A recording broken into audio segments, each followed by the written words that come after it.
राधे राधे दोस्तों। सुबह प्रेयर के साथ दिन की शुरुआत हुई। उसके बाद फिर मैंने थोड़ी सी रूम की सफाई करी, चादर झड़ाया, उसको सेट किया, फिर मैं ऑफिस के लिए रेडी हुई। दोस्तों मैं हो गई हूँ ऑफिस के लिए रेडी। ऑफिस से आने के बाद कंप्लीट करूँगी अपना टास्क। ऑफिस में फिर मैंने ग्रीन टी बनाई, ग्रीन टी पी, घर पहुँचकर पुलाव खाए और टास्क कंप्लीट किया। तो दोस्तों स्वागत है आपका हमारी इस इंग्लिश लर्निंग जर्नी में। तो आज जो मैंने किया है वो मैं आपको बताती हूँ कि आज मैंने क्या किया है और मुझे क्या उससे सीखने के लिए मिला।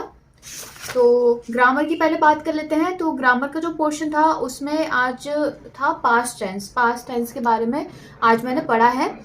सेंटेंस फ्रेमिंग में दो चीज़ सबसे ज़्यादा इंपॉर्टेंट रहती है। पहली है अपनी सब्जेक्ट और दूसरा है अपना वर्ब। ठीक है, तो जब हम सेंटेंस फ्रेम करते हैं पास्ट टेंस में तो हम कैसे उसको फ्रेम करेंगे? तो सब्जेक्ट प्लस वर्ब प्लस पंगा। पंगा मैंने आपको पहले बताया था कि पंगे को किस तरीके से मैंने रिप्रेजेंट किया था, मतलब पंगा मतलब क्या है ये मैंने पहले बताया था। पंगा मतलब अपन एडवर्ब ले सकते हैं, एडजेक्टिव ले सकते हैं, ऑब्जेक्ट उसमें आ सकता है, मतलब ये सब क्या है पंगा। और मेन अपना क्या है सब्जेक्ट और वर्ब।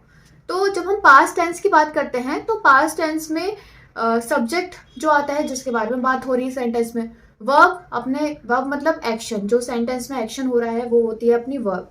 ठीक है, तो पास्ट टेंस में क्या होता है कि जो वर्ब होती है वो अपनी पास्ट फॉर्म में चली जाती है।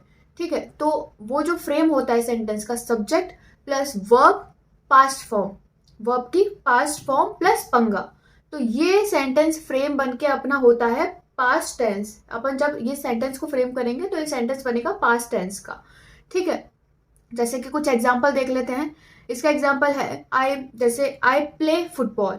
इसको अगर हमें पास्ट टेंस में बनाना होगा तो हम क्या बोलेंगे? आई प्लेड फुटबॉल, मतलब जो प्ले थी, जो हमारी वर्ब है प्ले, उसकी हमने पास्ट फॉर्म इसमें लगा दी, वो क्या हो गई प्लेड। ठीक है, तो आई प्लेड फुटबॉल। दूसरा हमारा एग्जाम्पल देख लेते हैं। I go to college. I go to college.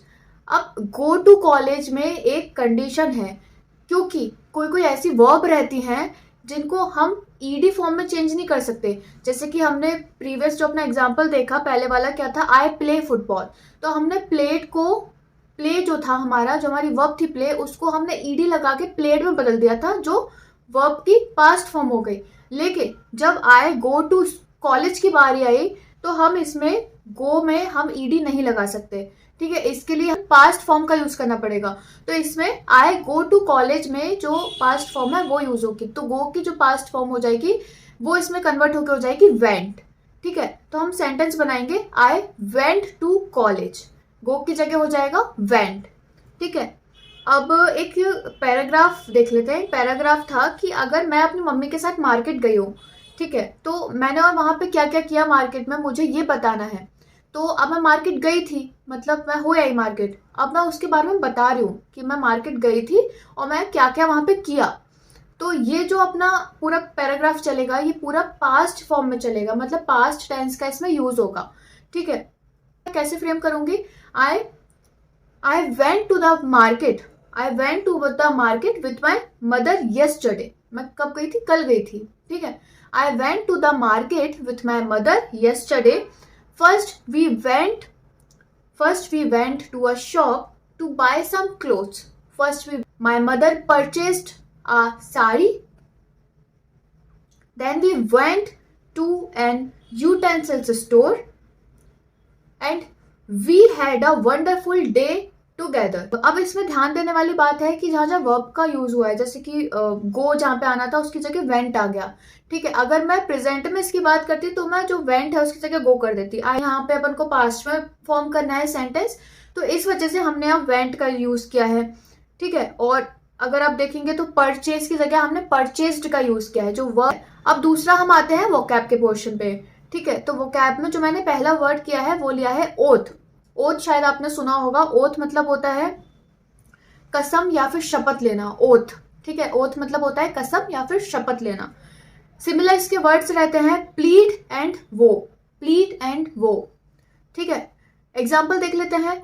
Doctors take an oath not to harm anyone. ठीक है, तो ये इसका एग्जाम्पल है। दूसरा जो मैंने वर्ड लिया है वो है पोलाइट। पोलाइट भी मुझे लगता है आपको पता होगा। पोलाइट मतलब विनम्रता, विनम्र रहना, पोलाइट। इसके सिमिलर वर्ड्स हैं well behaved and respectful, well behaved and respectful. ठीक है, इसका एग्जाम्पल है Kunal is very polite, Kunal बहुत विनम्र है। ठीक है, तीसरा जो मेरा वर्ड है वो मैंने लिया है क्वाइट। क्वाइट भी आपको पता होगा, क्वाइट होता है मेकिंग लिटिल और नो नॉइज, बहुत कम या फिर बिल्कुल आवाज नहीं करना, क्वाइट। इसके सिमिलर वर्ड्स हैं silent and noiseless, silent and noiseless. इसका एग्जाम्पल है be quiet, the children are asleep.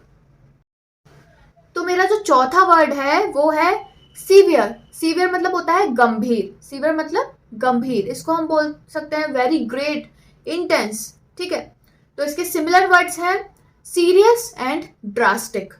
ठीक है, I have a severe pain in my arm. ठीक है, तो ये जो 4 वर्ड्स मैंने लिए हैं वो कैप के।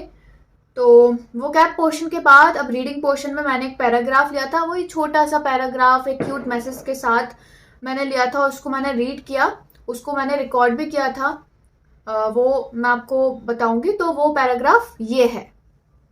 The moment you accept responsibility for everything in your life is the moment is you gain the power to change anything in your life. तो आज का जो मेरा टास्क था वो होता है कंप्लीट। अब कल मिलते हैं एक नए टास्क के साथ। जब तक के लिए ध्यान रखिए, सुरक्षित रहिए। राधे राधे।